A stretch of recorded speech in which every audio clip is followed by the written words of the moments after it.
명절 잘 보내셨나요? 표정이 좋은 걸 보니까 명절 잘 보낸 것 같습니다. 명절은 정말 좋은 날이죠. 많은 사람들이 함께 기뻐하고 즐거워하는 날 맞습니다. 대부분의 사람들은 다 즐거워하고 기뻐하고 행복한 삶을 영위하게 되지요. 그런데 이렇게 좋은 날에도 힘들어하는 사람들이 있습니다. 뉴스를 보면 참 가슴 아프고 마음이 먹먹한 그런 소식을 접하게 되지요. 스스로의 삶을 마감했다는 얘기, 원치 않는 삶의 질고로 인하여서 삶의 소망이 끊어진 이야기, 이런 것들을 뉴스를 통해서 듣게 됩니다. 왜 스스로의 삶을 마감할까요? 자기 자신의 인생에 찾아온 광야를 헤쳐나갈 힘이 없어서 그렇게 하면 안 되는 줄 알면서도 자기 자신의 삶을 스스로 마감하는 거지요. 그 인생의 광야에 들어가 보지 않은 사람은 그 사람들을 이해할 수가 없습니다. 자살하려고 하는 마음으로 살지, 그건 어느 정도의 소망이 있는 사람이 하는 얘기지요. 어느 정도 자기 자신을 지탱할 수 있는 힘이 있는 사람들이 하는 얘기입니다. 그러나 인생의 막다른 길에 다다르게 되고 더 이상 갈 길이 없는 한계의 상황에 부딪히게 되면 자기도 모르는 사이에 삶의 끈을 놓게 되는 것입니다. 그래서 살아가면서 정말 우리가 만나지 말아야 할 것은 인생의 광야라, 그렇게 말할 수가 있어요. 예수를 믿지 않는 사람들에게만 이런 것이 찾아오는 것이 아니라 예수를 믿는 우리들에게도 인생의 광야는 언제든지 찾아올 수 있습니다. 오늘 말씀에 보면 그런 사람이 등장하지요. 그 사람이 누구냐 하면 엘리야입니다. 엘리야가 하나님 앞에 나가서 이렇게 기도합니다. 하나님, 나를 죽여주십시오. 사는 것이 너무 괴롭습니다. 차라리 죽는 것이 낫겠습니다. 삶의 끈을 놓고 있고 인생을 포기하고 있는 하나님의 사람의 모습을 말씀을 통해서 우리가 볼 수가 있습니다. 여러분, 엘리야는 대단한 사람이에요. 우리하고는 신앙의 연륜이나 믿음의 성숙도가 비교가 안 되는 사람입니다. 그러니까 엘리야에 비하면 세속적으로 얘기해서 저와 여러분의 신앙은 잽이 안 돼요. 게임이 안 되는 그런 정도의 차이가 있다, 이렇게 말할 수가 있습니다. 영적 전쟁 850대 1로 감당해서 이겼습니다. 우리는 사실 대적이 한 명만 있어도 아니요, 대적 말고 교회에서 나를 조금만 힘들게 하고 내 마음에 안 드는 말 한 사람만 있어도 우리는 이렇게 말합니다. 이샹, 교회를 떠나야겠다. 예수 믿는 거 포기해야 되겠다. 영적 전쟁이 100대 1도 아닙니다. 1대 1이에요. 그것도 이기지 못하는데 하나님의 사람 엘리야는 생명을 건 영적 전쟁을 850대 1로 감당해서 이겼다는 거예요. 여기서 끝나지 않습니다. 3년 6개월 동안 비가 내리지 않던 땅에 하나님 앞에 기도하여 비를 내리게 한 사람이 엘리야입니다. 3년 6개월 동안 비가 내리지 않으면 그 땅은 죽음의 땅이에요. 그러니까 여러분, 이것을 취한해서 얘기하면 엘리야는 죽음의 땅에 생명을 있게 한 자입니다. 사람이 살 수 없는 곳에 사람이 살 수 있도록 하나님 앞에 기도하여 하나님의 능력을 이끌어낸 자가 엘리야예요. 죽음이 있는 곳에 생명을 잉태한 자가 지금 뭐라고 얘기하느냐? 죽여주십시오. 하나님, 나 죽고 싶습니다. 조금 전까지만 해도 이렇게 기도한 자잖아요. 비를 내려주셔서 살려주시길 바랍니다. 그랬는데 지금은 뭐라고 얘기하느냐? 하나님, 나 죽여주십시오. 어떤 상황이 발생했길래 이런 기도를 하나님 앞에 엘리야가 드리고 있을까요? 이세벨이 아합과 함께 연합하여 엘리야를 죽인다 그랬거든요. 여러분, 신앙이 좋은 사람도 죽음 앞에서는 두렵습니다. 안 두려워요? 죽음 앞에 두려워요. 다 두려워요. 누가 죽음이 안 두렵나요? 그러니까 영적 전쟁을 감당해서 승리한 엘리야가 자기는 850명을 죽였으면서 이세벨이 자기를 죽인다고 얘기하니까 두려워서 도망하였습니다.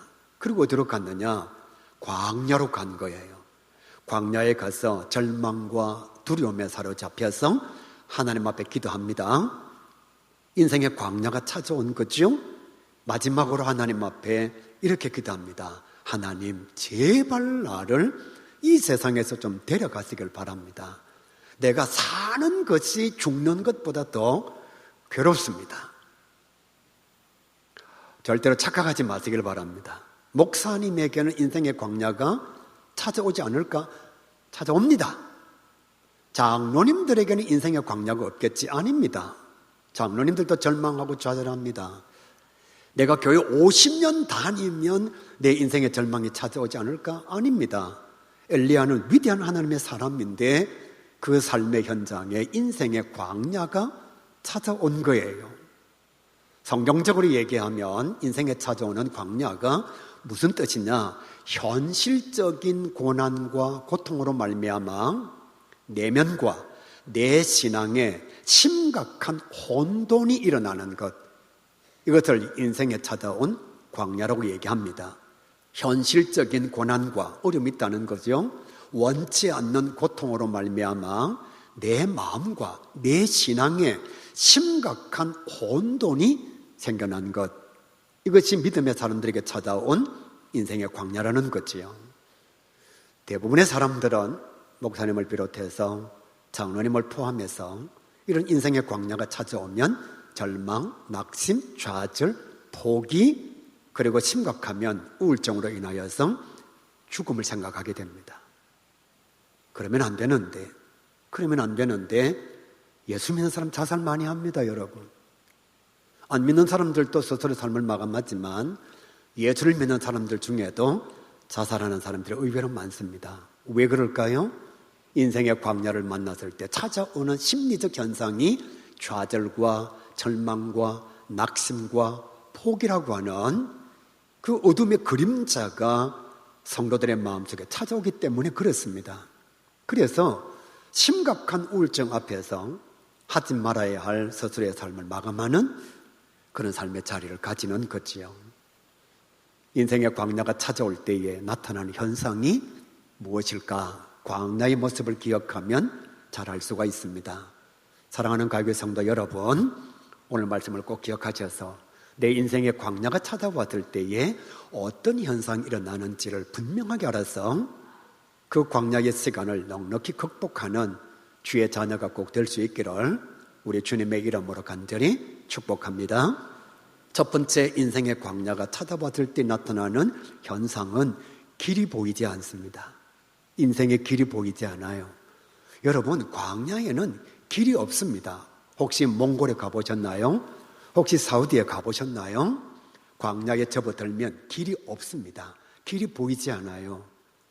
내 자신의 삶의 현장에 광야가 찾아오면 내가 분명히 의식을 가지고 있고 생각 있는 사람인데도 어디로 가야 할지를 모르게 되는 것입니다. 삶의 질곡이 너무 깊으면 삶의 방향이 보이지를 않습니다. 가족과 삶의 현장의 문제로 말미암아 내일을 기약할 수가 없어요. 앞이 캄캄합니다. 마음이 천건만건이요. 깊어지면 인생의 허무함이 자기도 모르는 사이에 찾아옵니다. 여러분, 우울증을 앓고 있는 사람들이 생각하는 것은 이 생각이에요. 왜 나만 이런가? 이러고도 내가 살아야 하는가? 나비가 되어서 훨훨 날아가면 내게 자유가 찾아올 것인데 길이 보이지 않으니까 뛰어내리고 싶은 거예요. 왜? 그곳에 길이 있었을 것 같으니까. 이스라엘 백성들이 출애굽을 했습니다. 분명히 과거의 삶에서 벗어나기는 했는데 가나안 땅에 들어가지를 못했어요. 왜? 길이 보이지 않으니까요.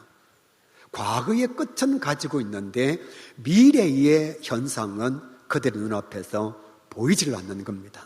이때의 삶을 광야의 삶이라고 말하는 거예요. 그 광야의 삶이 무려 40년 동안 이어졌습니다. 가나안에서는 애굽 땅에서는 나왔어요. 그런데 가나안 땅에 들어가지는 못했습니다. 분명히 나온 길은 있는데 들어가는 길은 눈에 보이지를 않는 거지요.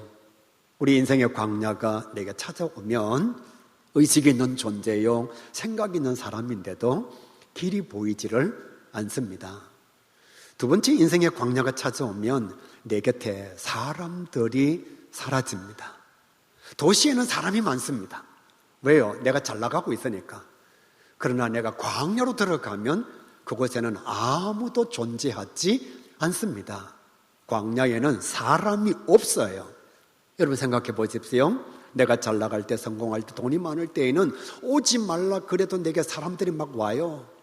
찾아오기도 하고, 도움이 필요 없는데도 땅 사라 그러고, 돈 빌릴 마음이 없는데도 돈 빌려주겠다 그러고 그래요. 내가 잘 나갈 때에는 사람이 많습니다. 그러나 내 삶의 현장에 어려움이 찾아오면, 경제적 위기가 찾아오면 대단히 죄송합니다만은 배우자도 떠납니다. 이혼하는 거죠. 가족들도 사라지기를 시작합니다. 더 이상 서로가 서로에게 관심을 두지를 않습니다. 어디에도 나를 이해해 주는 사람이 없어요. 세상에서만 그런 것이 아니라 교회 안에서도 똑같습니다. 내가 잘 나가고 내가 똑똑하고 그래도 먹을 양식이 있을 때에는 기도의 동력자들도 있었습니다. 신앙의 동지들도 있습니다. 함께 주의 사명을 감당하자라고 권면하는 자도 있고요. 보이지 않으면 연락하는 사람도 있습니다. 그런데 교회 안에 아무개가 어렵다더라, 힘들다더라, 사업이 부도 위기에 있다더라 그러면 그 사람 곁에서 사람들이 사라지기를 시작해요. 결국 자기 자신 혼자만 남게 됩니다. 어디를 둘러보아도 내 편은 없습니다. 사람이 없으니까 살아있음에도 불구하고 갈 곳이 없어요. 마음에는 아픔과 외로움이 넘쳐나게 되지요. 그래서 이렇게 말합니다. 사람들이 있어도 나만 외롭다. 여러분, 광야에 들어가면, 내 인생에 광야가 찾아오면 그렇게 많던 사람들이 다 어디로 갔는지 내 곁에서 사람들이 사라지기를 시작합니다. 이스라엘 백성들이 광야에 있을 때에 그렇게 사람들이 많았는데도 정작 누군가의 곁에는 사람들이 없었습니다. 광야에 넘쳐났던 것은 바람이었습니다. 태양이었습니다. 아무 쓸모없는 모래들만 가득했지 정말 내 자신에게 의지가 될 수 있고 보호자가 될 수 있는 사람은 아무도 없었습니다. 육신의 질병이 찾아와서 수술실에 들어가면 내 곁에는 아무도 없습니다. 그렇게 사랑한다라고 고백했던 내 주변의 사람들요, 내 인생의 광야가 찾아왔을 때 그들은 어디에서도 찾아볼 수가 없어요. 세 번째로 인생의 광야가 찾아왔을 때 우리에게 나타나는 현상은 노력해도 열매가 없다는 것입니다. 여러분, 광야는 생명체가 자랄 수가 없습니다. 씨앗을 뿌려도 나무가 자라지 않습니다. 나무가 자라지 않으니까 당연히 열매가 나타나지 않는 거지요. 나름대로 열심히 살았습니다. 여기 앉아있는 사람들 다 최선을 다해서 살았어요. 그런데 내 인생에 광야가 찾아오면 그렇게 수고했는데도 내게 남은 것이 없습니다. 신앙인으로서 누구보다 정직하게 살았는데 오히려 빚만 늘었습니다. 세상 사람들은 나를 향해서 이렇게 말합니다. 하나님이 해주는 게 뭐가 있느냐고. 그렇게 정직하게 산다고 애쓰더니만 결국 남은 것은 부도의 모습밖에 없지 않느냐고. 정말로 돌아보면 못되게 살고 악하게 살고 나쁘게 산 내 친구는 잘 되어 있습니다. 선하게 살고 바르게 살고 그래도 예수님 만나서 예수 믿으면서 의롭게 한번 살아보겠다고 나름대로 열심히 살았던 나는 빚만 가지고 있고 내게 남겨져 있는 것은 육신의 질병과 아픔밖에 없다는 거지요. 여러분, 이런 현상이 찾아오면 우리들의 신앙이 무너지기를 시작합니다. 우리들의 마음이 무너지기를 시작하는 거예요. 예수 열심히 믿었는데 나에게 찾아온 결과가 이것인가? 그래서 그의 마음속에 허탈함, 낙심, 그리고 세상에 대한 분노, 하나님에 대한 원망이 가득 차 오르게 되는 거예요. 광야에서 살았던 이스라엘 백성들의 모습을 한번 보시길 바랍니다. 그들은 그곳에서 원망과 불평의 모습을 가지고 자신들의 삶을 영위한 거예요. 네 번째로 인생의 광야가 찾아오면 내 인생인데 내가 통제할 수가 없습니다. 광야에 들어가면 내가 통제할 수 있는 것이 별로 그렇게 없습니다. 광야에서 벗어날 수가 없어요. 아무리 발버둥 쳐도 현실은 달라지지 않습니다. 광야에서 내 힘으로 할 수 있는 것도 별로 없습니다. 인생의 광야가 찾아오면 돈도 없는데 몸까지 아파요. 몸도 아픈데 배우자도 떠났어요. 배우자도 떠났는데 자녀도 내 곁에 오지를 않습니다. 내 인생임에도 불구하고 내가 뭘 어떻게 할 수가 없어요. 내가 지금 광야에 있는데, 내가 능력 있는 사람인데, 내가 가지고 있는 의지와 능력으로 사막에서 벗어날 수가 없는 거죠. 광야에서 벗어날 수가 없는 거예요. 쉽게 말씀드릴게요. 내 몸이에요. 근데 내 몸이 아픈데 내가 할 수 있는 게 없어요. 이건 내 몸이거든요. 내가 지금까지 끌고 왔거든요. 그런데 육신의 질병이 딱 찾아오면 내가 할 수 있는 것은 거의 없어요. 베데스다 목가에 38년 된 병자가 있었습니다. 그의 인생에 광야의 삶이 찾아온 거지요. 가족도 없습니다. 돈도 다 떨어졌습니다. 유일하게 할 수 있는 것은 베데스다의 못에 천사가 내려와 물을 움직일 때에 가장 먼저 들어가면 그 인생에 찾아온 광야에서 벗어날 수 있습니다. 그런데 이 38년 된 병자는 그 못에 들어갈 힘도 없는 거예요. 그냥 못에 들어가기만 하면 낫습니다. 광야에서 벗어날 수 있는 방법이 있는데 거기에 들어갈 힘이 없는 거예요. 그래서 그는 홀로 남겨져 있습니다. 다른 사람들은 고침을 받는데 그 사람은 끝까지 고침을 받지 못한 외톨이 병자로 예수님께서 오실 때까지 베데스다 목가에 있었던 거예요. 내 인생의 광야가 찾아오면 내 인생인데도 내가 통제할 수가 없습니다. 마지막 다섯 번째로 인생의 광야가 찾아오면 총체적 고통이 내게 찾아옵니다. 광야는 아무것도 없습니다. 광야는 오직 바람과 태양과 모래밖에 없습니다. 거기는 물도 없어요. 양식도 없어요. 그늘도 없어요. 희망도 없습니다. 물이 없으니 농사를 지을 수도 없습니다. 농사를 지을 수 없으니 사람도 살 수가 없습니다. 그러니까 광야에 남겨져 있는 것은 오직 고독, 결핍, 좌절, 절망, 마지막 순간에는 죽음만이 기다리고 있는 곳, 죽음의 현상만이 넘쳐나고 있는 곳이 광야예요. 그래서 여러분, 그러면 안 되는데 인생의 광야를 맞는 사람들이 한계 앞에서 스스로의 삶을 포기하고 마감하는 거예요. 왜? 광야에 있으니 총체적 난국이, 고통이, 아픔이 그에게 찾아온 겁니다. 분명히 알고 있는데 할 수 있는 게 아무것도 없어요. 그러면 그의 마음속에 좌절이 찾아와서 이렇게 생각하죠. 나만 사라지면 이 광야는 없어지는 것이 아닌가. 나만 사라지면, 나만 없어지면 이 광야가 내게 할 수 있는 것이 무엇이냐? 그래서 광야를 벗어나기 위해서 선택한 게 뭐냐? 죽음이라는 거예요. 오늘 말씀해 보시면 엘리야에게 이런 인생의 광야, 영혼의 광야, 사명의 광야가 찾아온 거예요. 하나님, 나를 죽여주십시오. 이세벨이 나를 죽이려고 합니다. 인생의 광야가 찾아온 거죠. 하나님, 나를 죽여주십시오. 사명을 포기한 영혼의 광야, 사명의 광야가 엘리야에게 찾아온 겁니다. 그런데 사랑하는 성도 여러분, 정말 엘리야가 위대한 것은 이 절체절명의 순간 스스로 벗어날 수 없는 인생의 광야에서 그가 한 것이 무엇인가 하면 하나님. 그가 이렇게 고백합니다. 하나님, 나를 죽여주십시오. 여러분, 그냥 죽고 싶으면 죽으면 돼요. 죽으면 끝나는 거예요. 말씀에 보시게 되면 엘리야 혼자 온 것이 아닙니다. 사환이 따라오고 있습니다. 진짜 죽고 싶으면 어떻게 하면 되죠? 너 나 죽여. 사환, 너 나 죽여. 그러면 돼요.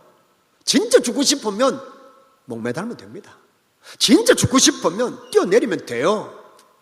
그 절체절명의 순간 길도 없고 더 이상의 열매도 없고 갈 수 있는 길도 발견하지 못할 그때에 엘리야가 선택한 게 뭐냐? 하나님이라는 거예요. 하나님 나를 죽여주십시오. 이 말을 다르게 해석하면 하나님 나 좀 살려주십시오. 하나님 길이 보이지 않습니다. 하나님 나 좀 살려주십시오. 여러분, 자살 직전에 사람들이 하는 것은 다 살려달라고 하는 신호입니다. 자살하는 사람들 보십시오, 여러분. 반드시 징후가 나타나게 되어 있습니다. 지금 엘리야가 죽음 앞에서 절체절명의 상황 속에서 그가 뭐라고 얘기하느냐? 사막에 강을 내시고 광야에 길을 내시고 아무것도 할 수 없는 이 광야에서 만나와 메추라기로 양식을 주시고 바람과 태양과 모래밖에 없는 이 광야에서 구름 기둥과 불 기둥으로 그들을 보호해 주시고 홍해가 가로막혀져 있을 때에 하나님의 바람의 능력으로 홍해를 갈라주시고 마실 물이 없을 때에 반석에서 물을 내어주신 그 하나님을 엘리야가 찾은 겁니다. 이렇게 말씀할게요. 광야에 아무 것이 없어도 하나님은 계십니다. 사랑하는 가교회 성도 여러분, 이 말씀 기억하십시오. 여러분의 인생에 절체절명의 순간 더 이상 내가 뭘 어떻게 할 수 없는 그 한계의 상황이 찾아왔을 때 엘리야의 하나님을 기억하시기를 바랍니다. 광야에도 하나님은 계십니다. 죽음의 현장에도 하나님은 계십니다. 한나에게는 인생의 광야가 찾아왔지요. 자녀가 없었습니다. 그때 한나가 한 게 무엇인가? 하나님 앞에 나가서 통곡합니다. 기도해 본 사람은 알아요.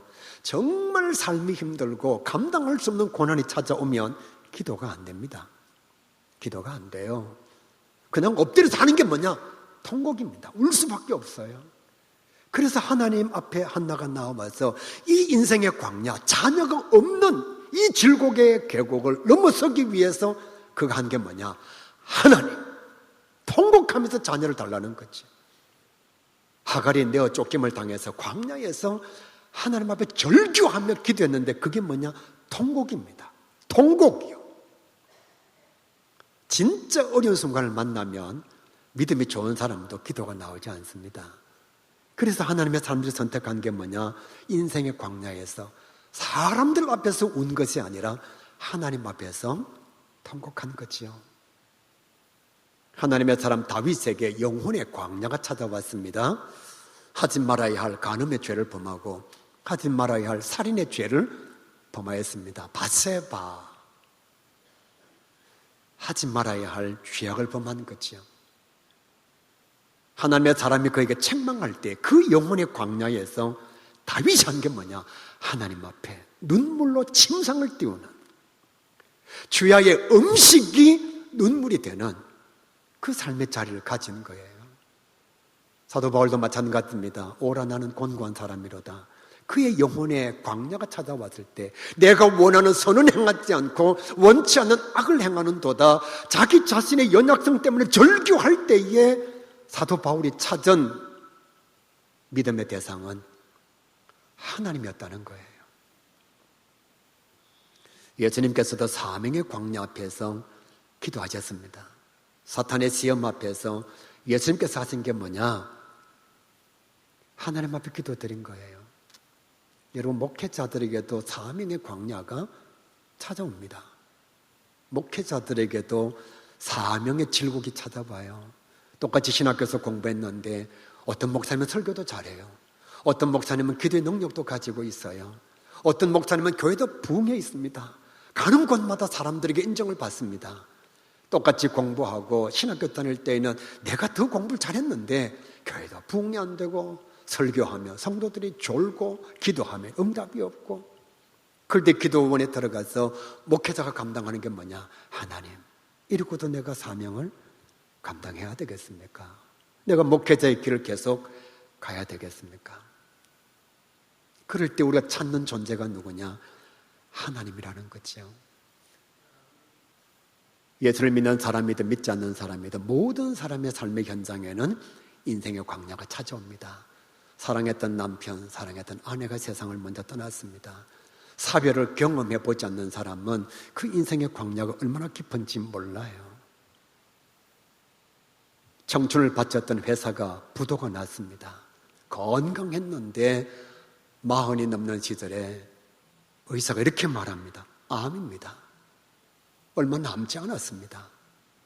정말 믿고 의지했던 신앙의 동력자, 세상의 절친이 나를 배신합니다. 이 가난이 언제 끝날지 모르겠어요. 왜 이렇게 최선을 다하는데도 가난이 사라지지 않는지. 목사님은 늘 설교합니다. 기도하면 응답된다고. 그런데 하나님 앞에 지금도 기도합니다. 자녀 달라고. 지금도 기도합니다. 남편 예수 믿게 해달라고. 지금도 기도합니다. 하나님 이 질병 떠나가게 해달라고. 그런데 하나님의 은혜의 응답이 나타나질 않아요. 이런 영혼의 광야, 신앙의 광야가 내게 찾아오면 확실했던 믿음이 흔들립니다. 목사님도 마찬가지예요. 의지했던 것들이 무너집니다. 믿음은 사라지고요. 기도해야 되는데 기도는 안 되고요. 예배 시간에 와서 말씀을 듣는데 멍한 모습으로 말씀이 다 내 귀를 지나갑니다. 마음에 새기지는 말씀이 없어요. 예배를 드리는데도 생각은 딴 곳에 가 있습니다. 왜? 인생의 광야의 질곡과 계곡이 너무 깊으니까 말씀이 들리지를 않아요. 목사님은 평안하니까 저런 소리 하지. 목사님은 먹고 살 게 있으니까 저런 얘기 하지. 하나님의 음성도 하나님의 음성으로 들리지 않습니다. 그러다가 더 깊어지면 하나님의 존재를 의심하고 결국 교회와 예수님을 떠나게 되는 거죠. 주님의 이름으로 간절히 소원합니다. 사랑하는 가교회 성도 여러분, 인생의 광야가 여러분에게 찾아왔을 때 정말 스스로 감당할 수 없는 절체절명의 상황이 여러분에게 다가왔을 때 엘리야의 하나님을 기억하시길 바랍니다. 하나님, 나 죽고 싶습니다. 살려주세요. 하나님. 하나님, 피할 길이 없습니다. 하나님밖에 없습니다. 더 이상 나에게 능력이 없습니다. 그러나 하나님은 능력이 있으시잖아요. 엘리야는 포기하지 않고 스스로 죽음을 맞이하지 않고 스스로 한계 속에서 스스로를 포박하지 않고 광야에 살아계신 하나님을 찾은 거예요. 그 결과 그는 하나님의 인도하심을 따라서 호렙산에 이르게 됩니다. 인생의 광야에서 죽지 마세요. 인생의 광야에서 삶을 포기하지 마세요. 오히려 그곳에서 광야에 계신 하나님을 찾아 새로운 삶을 영위하는 우리가 이거 모든 성도 꼭 될 수 있기를 주님의 이름으로 간절히 축복합니다. 함께